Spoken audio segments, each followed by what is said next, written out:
to another UNAK transmission. I'm a little bit cross. And that's kind of an understatement. I'm actually pretty damn furious.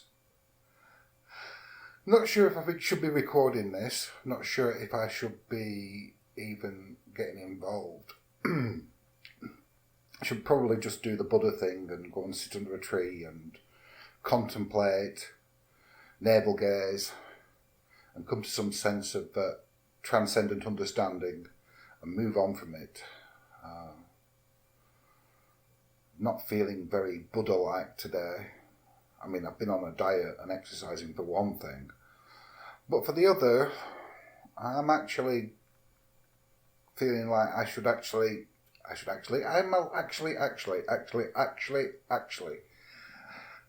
I'm too wrapped up in actuallys to engage in meditation, and so I will have a fume on the internet about why I feel so angry and hurt. Probably quite a short video this, because I don't want to go into details. I just want to say the piece, get it out there, and move on.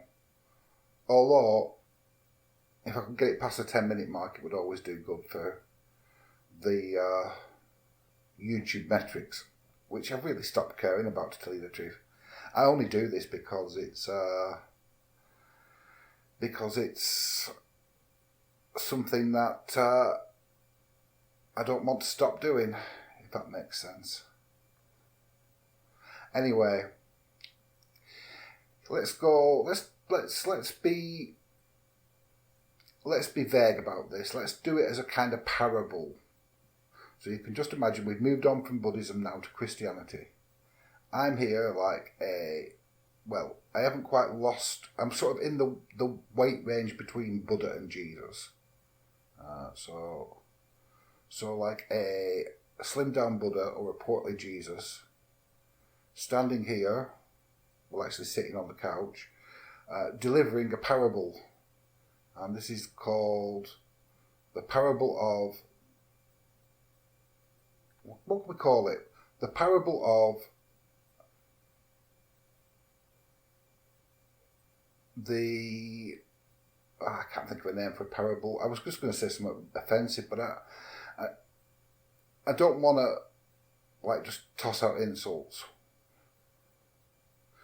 The parable of you really don't fucking matter because you're not an E-celeb. That's what we call it. This is the parable of you really don't fucking matter because you're not an E-celeb. Once upon a time, in ancient Israel type biblical places, there was a group of shepherds. That's a good one. A group of shepherds. That sounds like it fits the kind of feel of the parable, and it's also quite vague. So there was this group of shepherds, and there was also a group of bandits. Yeah, actually, we're going to call this the parable of the bandits and the shepherds. One day, in ancient Israel, or some other desert biblical type place, there was a group of shepherds who had a tiny flock of sheep which they tended, but they had dreams of making their flock of sheep into a big flock of sheep. Unfortunately, the lords, did they have lords in ancient, I don't know, Pharisees, they always talk about Pharisees. Unfortunately, there was a group of bandits who were in service to the Pharisees, whoever they are, who terrorised all the land. Now, while they mostly left the shepherds alone, the damage they did to other people played heavily on the hearts of many of the shepherds. One day, one of the shepherds, who was renowned for being a slightly unstable gobshite, decided that he could stand it no more and called out the bandits. Well, not only did the bandits come for the shepherd, but so did the Pharisees, and so did all the people that supported the Pharisees. I'm getting too messed up in this metaphor here. Anyway, forgetting all that, the shepherd, the angry gobshite shepherd who spoke probably inopportunely and was largely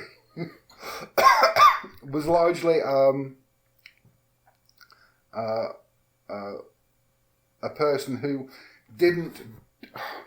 I'm getting kind of. Let's go back to this. Right, so I'll move back a paragraph or two.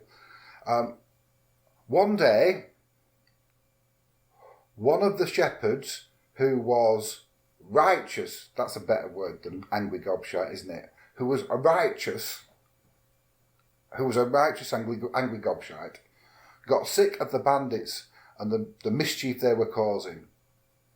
And so he went on Twitter. No, there was no Twitter in ancient Israel, was there?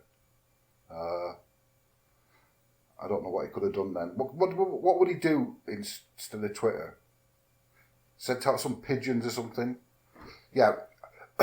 Yeah, I've got it. I've got this. This fits with the metaphor, right? He sent out a load of blue pigeons. That's a good one for Twitter. Blue pigeons. Denouncing the bandits and the terror they were causing. Well, the bandits were cross. That's a bit.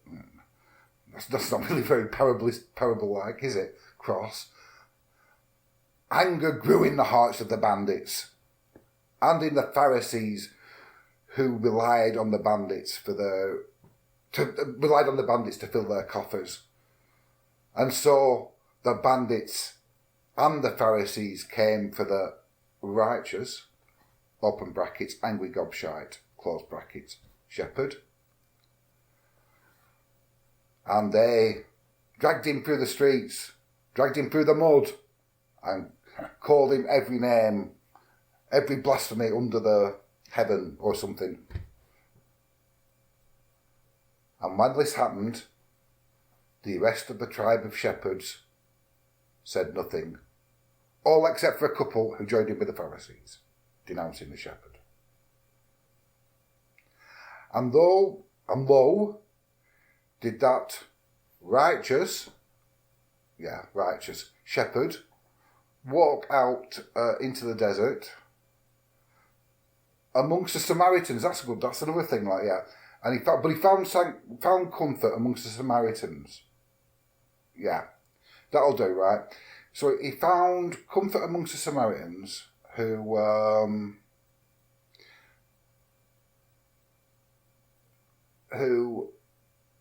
and especially found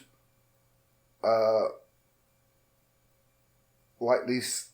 Right, get back to these Samaritans who tend the wounds and all that sort of stuff. But we don't want to make it sound too, risque or whatever. But so there were some of these Samaritans, and the angry shepherd went out into, and this is where the story of the angry shepherd, righteous shepherd, angry gobshite shepherd pretty much ends. But happily ever after with the Samaritans who tended his wounds, had a laugh with him, and didn't turn out to be anywhere near as bad as all the other shepherds and the Pharisees and the bandits had said. Yeah, right. Let's forget about the angry righteous shepherd now. This angry righteous gobshite shepherd has said his piece about the bandits and the Pharisees and the other shepherds of all. Well, no, the angry bandit. No, I'm getting really confused now. Right, so let's deal with the characters we've got in this parable. We have got a tribe of shepherds from another land. That's another thing we can say. A tribe of shepherds from another land. And then there were some bandits who terrorised all the lands and made everyone swear allegiance to the Pharisees. And then one of the shepherds, the angry, righteous, gobshite shepherd, could stand it no more, and he denounced the bandits. So the bandits and the Pharisees came for the angry, gobshite shepherd and dragged him through the mud, denounced him and all that, and all the rest of his tribe of shepherds did nothing, all except for a couple of them who joined in with the bandits. So, bedraggled, lost, alone, wounded, the righteous angry gobshite shepherd walked into the wilderness, where he encountered some of the Samaritans, who he always thought were pretty bad nutters, who actually sort of like tended his wound and gave him some bread and, I don't know, olives. Did he eat olives? I think they did, didn't they? I think they talk about olives in the Bible. Yeah, so they gave him some olives and some bread, and he tended his wound and give him a cloak with some colours on it or something, I don't know. And something like that. And he lived happily ever after with the Samaritans. Many moons passed, and then one of the Pharisees pissed off, that's not biblical, is it? Once we said pissed off. One of the Pharisees raised the ire of the bandit leader because he took a wife who had, I don't know, drawn a picture on a temple wall that looked like it was drawn by a 12-year-old. I'm sorry, some 12-year-old. I saw some art by one of our family friends, his kids, and they're 12, and that was really fucking fantastic. So 12, it's like, it was drawn by one of the monkeys that didn't quite get onto the ark back in the day, even further back in the Bible day, and had both its hands gobbled off by wild crocodiles or something. Yeah, so right, because that's often they did in parables. They often had allusions to Old Testament stories. Jesus will chuck in these allusions to the Old Testament. So yeah, right, we'll get back to this. So we've forgotten about the righteous gobshite shepherd. Yeah, who's now happy with the Samaritans, having a laugh, bit of fun. Not too intense. He doesn't have to be herding sheep all the time. He can just, enjoy himself. Have them olives. Have a laugh. It's fine. Still a bit upset. Thinking, God, I did enjoy them times as a shepherd, and it's a shame it all ended badly. But that's the deal. People take their own stands, and I couldn't stand the bandits anymore, but they obviously could, and they obviously agreed with the way the bandits were doing things. So that's fine. I'll just sit here and eat these olives with these strange Samaritans who have generally appeared to be quite friendly. Right, so here we go. That's that bit. Now we move back to the parable. Time passed, and two of the Pharisees found a squawking, I don't know what can we say? You're trying to find a female role for this parable, but the Bible didn't have many good female roles, and so it's got to be the Queen of Sheba, yeah, right. That she's and I think she was supposed to be like quite, she wasn't a bad person. She's not like a Salome or anyone else. So yeah, then one day, two of the Pharisees went travelling to distant lands, and there they found the Queen of Sheba, daubing murals on a temple wall with the skill and talent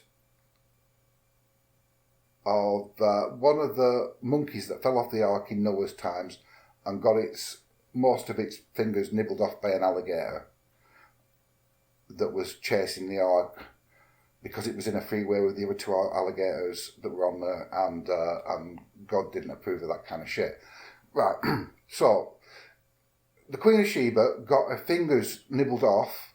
No, she didn't. No, she still had all her fingers, but she painted murals of demons or even vampires, perhaps, on a temple wall that looked like they were drawn by one of the monkeys who struggled to get onto the ark, but had his fingers nibbled off by a jealous alligator who was pissed off that he couldn't join in with the other two alligators he was having a menage a trois freeway with, because God didn't approve of freeways and he would only let monogamous heterosexual alligators on the ark. So anyway, and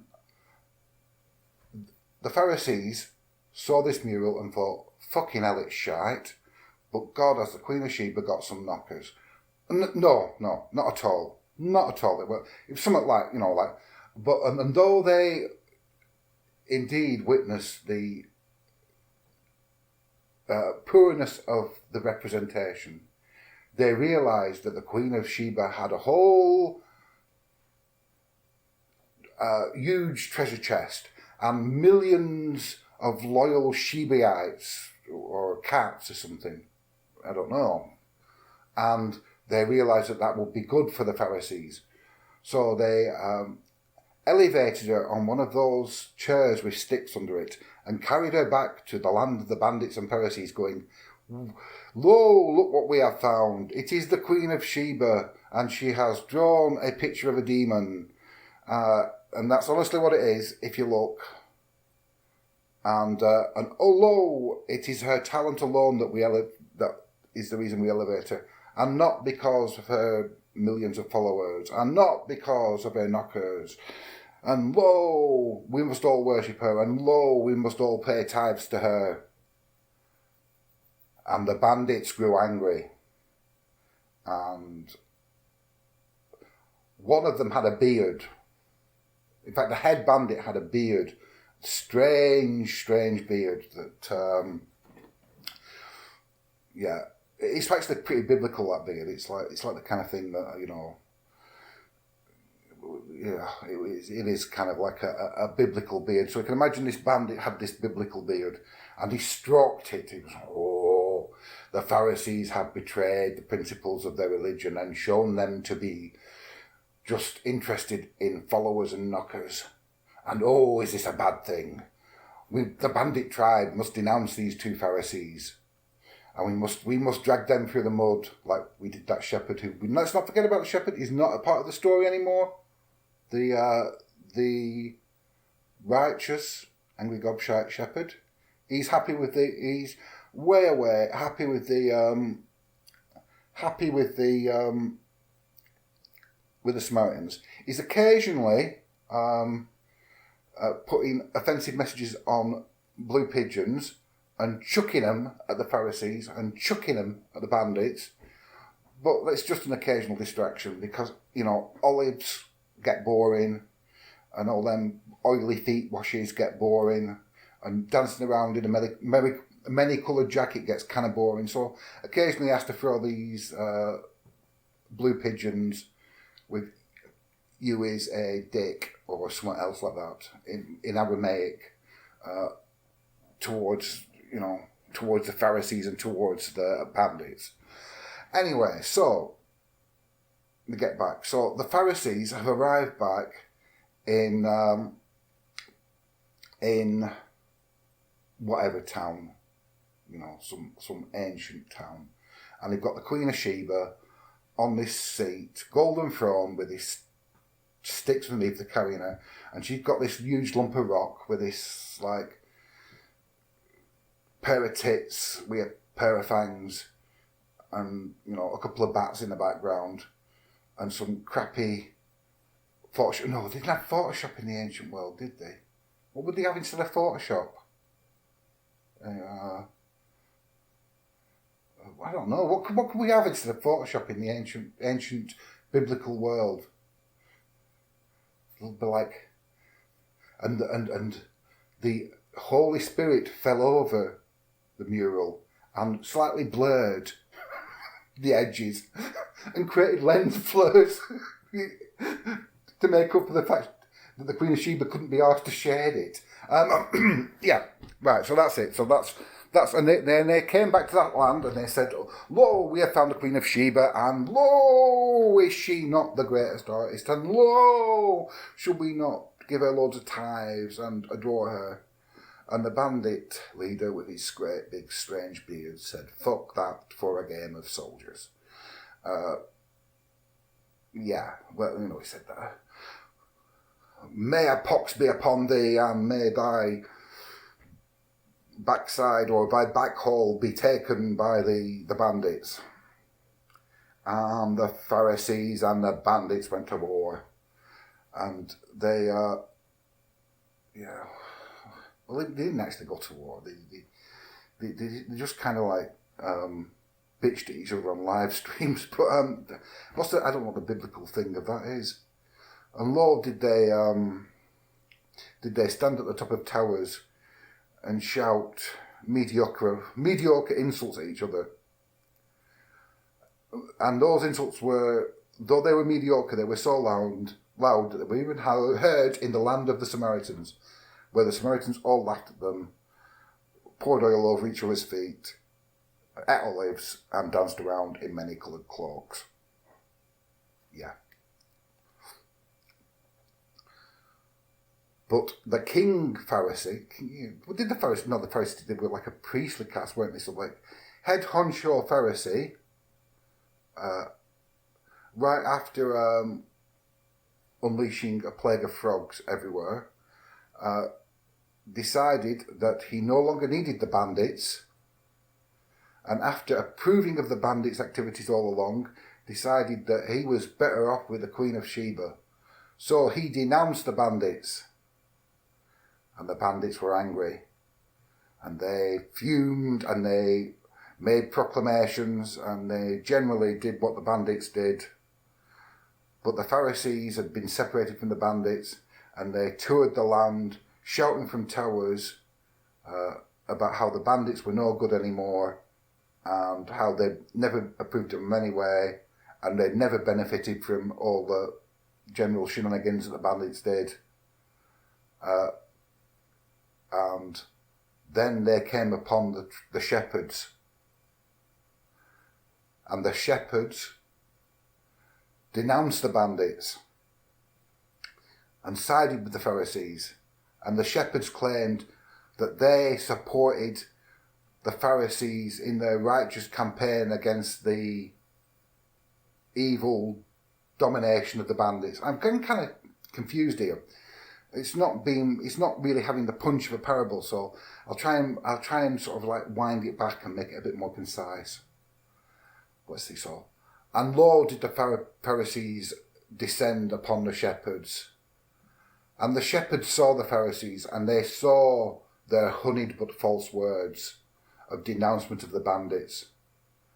And lo, did the shepherds remember their own, who had said the same words but with an honest heart. And lo, did they remember that they had turned their backs and in a couple of cases even stabbed them, the righteous, angry gobshite shepherd. But that did not still their tongues when it came to defending the Pharisees now. And they pretended that they had always believed that the bandits were bad guys. And lo, did they all do a live stream together. I've kind of run out of the parable thing now.